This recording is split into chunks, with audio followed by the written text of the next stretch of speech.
मुखिया हत्याकांड का अब जोर डाल दिया है और इस पर चर्चा होने लगी है। मुखिया हत्याकांड का अब जोर डाल दिया है और इस पर चर्चा होने लगी है। आपको बता दें 10 साल इस घटना के बीत जाने के बाद सीबीआई ने फिर से इस कांड का अब जो आरोपी थे उन्हें अब पेशी के लिए बुलाया है। आपको बता दें कि बमेश्वर मुखिया हत्याकांड मामले में हुलास पाड़े सहित 7 लोगों के साथ मिलकर यह घटना को अंजाम दिया था। आरोपियों से लेकर गवाहों तक की बेचैनी अब बढ़ गई है। आरोपियों को सजा दहलीज दिखा रही है। गवाहों पर आज जान का खतरा भी मंडराता नजर आ रहा है। भोजपुर जिले के खोपरी गांव में राम बालक सिंह के घर पर 13 मार्च 1947 को जन्मे बमेश्वर मुखिया बिहार में जातिगत लड़ाई का चर्चित चेहरा बने थे। साल 1960 में पंचायती राज निर्विरोध मुखिया वह अपने गांव से चुने गए थे। इसी के पश्चात उनका नाम बमेश्वर मुखिया पड़ा।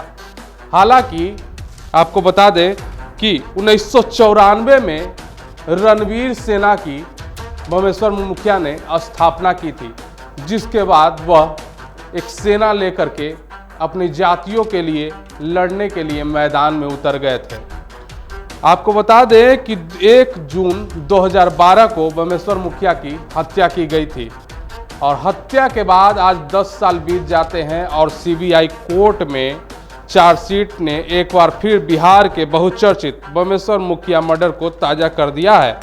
चार्जशीट के मुताबिक पूर्व एमएलसी हुलास पाड़े ने 7 लोगों के साथ मिलकर यह घटना को अंजाम दिया था।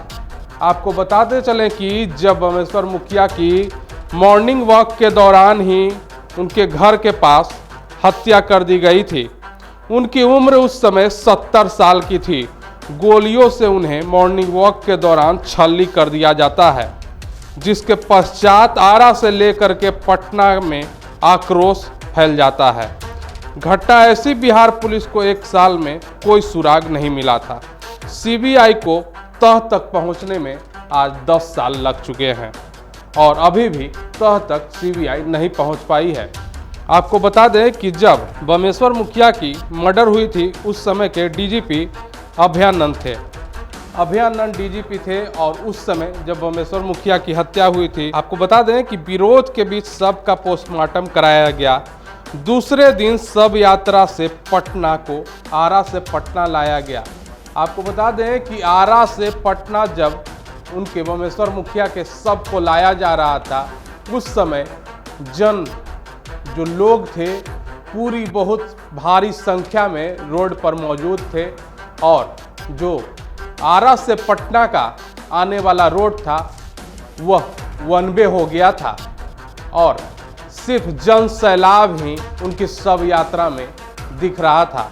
जन सैलाब इतना उमड़ा था कि सिर्फ रोड पे सर ही सर दिख रहे थे। चलने का भी वहाँ पे जगह रोड पे नहीं था।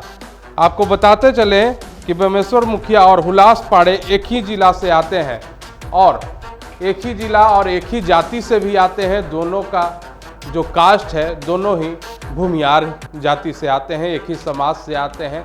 आखिर बमेश्वर मुखिया की हत्या क्यों कराई गई? 10 साल उनकी हत्या के बीत जाने के बाद यह मामला अब सामने आ रहा है। बमेश्वर मुखिया हत्याकांड को फिर से कुरेदा जा रहा है। इसमें पेशी की जाएगी सीबीआई के द्वारा। अब देखना यह होगा कि मामला क्या खुलकर आता है सामने। तो हम ऐसे ही छोटी बड़ी घटनाओं से अपडेट रहने के लिए आप देखते रहें NBC 24। अगर अभी तक आपने हमारे YouTube चैनल को सब्सक्राइब नहीं किया है तो हमारे YouTube चैनल को सब्सक्राइब कर दें, Facebook पेज को फॉलो कर दें और वीडियो पसंद आने पर शेयर जरूर करें।